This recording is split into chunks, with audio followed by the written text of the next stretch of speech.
so much to do and so little time to do it.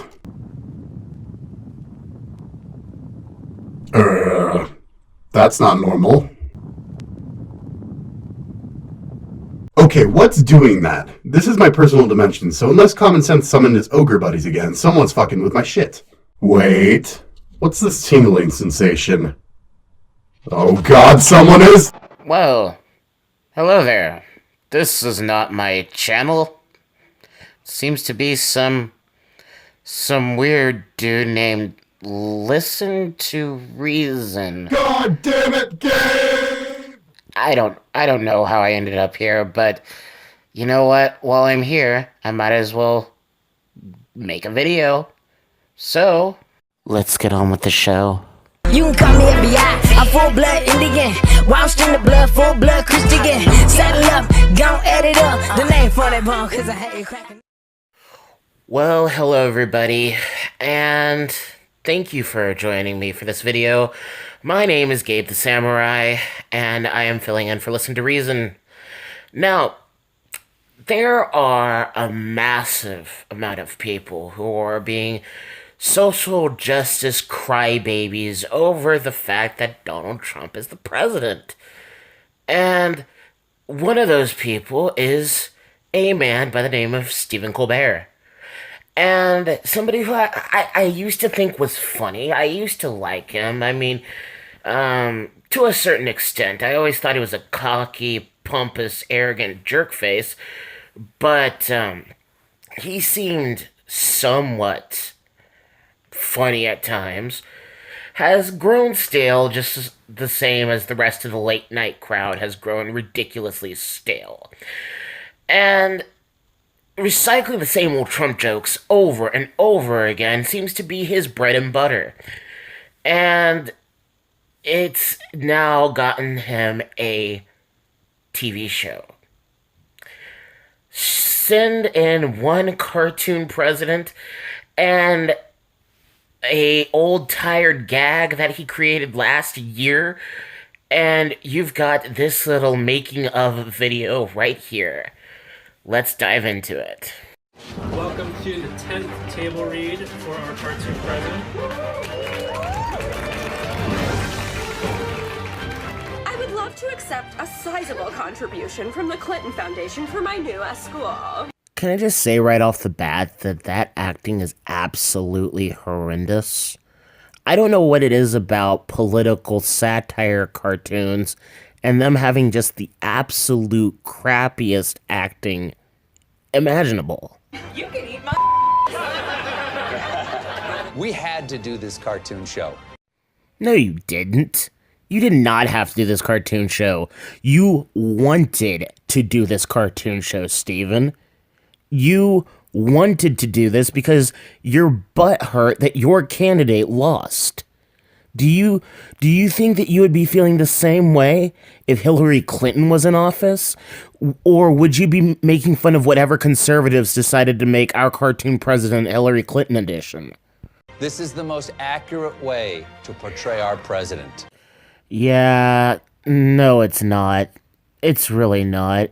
It's just a bunch of rich, snobby Hollywood elitists wanting to flex their muscles and show off how much of a baby they are. And so they decided to get together and make this cartoon show. We have a cartoon character as our president, and someone has to make a cartoon show about it. Well, you are just taking one for the team, aren't you? You're going to be that brave soul to make that cartoon show. Well, thank you for being such a trooper. It's very groundbreaking just from a production standpoint. We're not shipping anything out. It's all done at the Ed Sullivan Theater. And what this team have done, no one else has tried to do this before.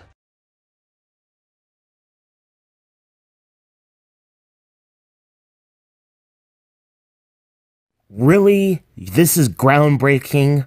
Are you serious? Because it seems to me that South Park did this just a few years ago, and they did it a lot better. It's not groundbreaking. You're just stealing their shtick. There's just something about this show. We are producing an animated show at about 2 times the speed of what a sane show would be doing. Yes, and the quality in production definitely shows. We could do it fast because of this technology. We've developed a hybrid process to help us churn it out as quickly as we can. The animator looks right at the computer, and as they move, the animated character moves with it. It's sort of like a puppet or an action figure. You've got these frame-by-frame drawings set up, and you've built this character ahead of time, and then it will track your face and interpolate that into animated movement in the character. Congratulations! You just copied both Animoji from iPhone and, before that, the ever-popular face rig. We could have both pre-scripted lines and improvised bits. Who's in charge of your party? Right now, it seems like a bunch of seagulls fighting over a potato chip. The great thing about this animated technology is that we can do topical pieces. Don't talk about Russia. I'm good. It's Eric you gotta worry about. The cold open of the show, the very first scene, will be something based on that week's news. Again, South Park did it first. I couldn't have done it without you staying quiet about the porn star I paid off. We can turn around a topical segment in a couple days, which usually is not done in animation. See, they're making themselves seem like they're these trailblazers in animation, when really, they're just taking segments from things that have already been invented. South Park has been the one to make the topical political commentary way before this cartoon show. Their whole animation technology, it's just face rig. And they're really just, they're just copying everybody else. That's all they're doing, is copying everybody else. It's nothing new. It's quite Will you marry me? Yes, Colin. To be able to make people rest a little easier, or at least be able to laugh, feels important right now. almost like you need a safe space. You've got much of the excess fat from your approval ratings. You gotta love an approval rating that's nice and trim. However tired they may be, however impossible the schedule we've given them, you can just feel like a crackle in that office that everybody knows they've got something special. You have not found anything special, dude. This has been done before.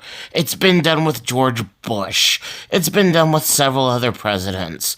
Give me a bloody break. This isn't special. This isn't unique. You're just taking elements from a bunch of different stuff and claiming that you've innovated this massive industry of animation. No. You haven't done that. And you're just making the same old tired Trump jokes week after week. Even Dave Chappelle said this. I think Trump's kind of bad for comedy. You think? Really? In a way, yeah. Most comics in the States are starting to do the same jokes just because Trump is so on everybody's mind.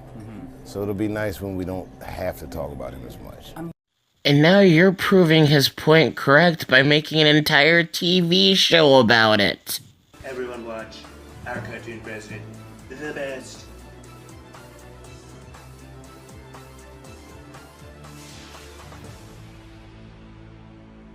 So, I'm going to end with this. I'm not saying that you can't make satire of a president. It happened with Bush, it happened with Obama, it's happened with every president. That's not what I'm saying at all. But don't claim you're this big grandiose thing that's innovating the political spectrum in terms of comedy, when there have been several shows who have done the same exact thing that you've done, only 1,000,000 times better. Steven, you may think you're God, but you're not. You are just some dude who decided to make a little bit of extra money off of a little skit that you did on your show. And that's all it is. Oh, and apparently this is a thing. There are also these really unorthodox pauses in between jokes, as if this show is being shown to a live studio audience, when it's obviously not. There's a lot of these moments throughout the first episode that makes it feel awkward and poorly paced. Well, how do we know the meeting is over? Does someone say ding ding or ding dong? I'm not the type of person who thinks it's karma when somebody falls down the stairs and breaks their neck after making fun of the president. No. But I am saying this. This is slowly but surely turning from comedy to you clearly being perpetually butthurt by the fact Trump is the president, and you continuously to cry about this, and it's becoming sad and not funny anymore. I laughed at a couple of the satire jokes when he first became president because I understood. But a year later, and you're still doing this? I mean, like I said before, would you be saying the same thing if somebody decided to make a satire show about Hillary Clinton, or would you be, in my position, telling them how much of a butthurt man-baby you are? Yeah, that's basically the way that you're going. Now guys, thank you so much for watching this video. I appreciate it. If you like it, please hit the like button. My links to the social medias that I use and frequent will be in the description box below. My channel will be in the description box below. Thank you very much to Listen to Reason for allowing me on his show. I do appreciate it. I hope I was entertaining enough for you. Now, I am going to head off. I've got things to do. And you've got better people to watch than me. While I didn't expect to be interdimensionally hijacked by a samurai egg, that was certainly interesting. If you enjoyed this video, please like and share, and if you haven't already, subscribe. And if you'd like to see more of Gabe the Samurai's content, the links to his channel and other social media will be in the description. Remember, stay reasonable, and just because you have an opinion doesn't mean you should put it on television.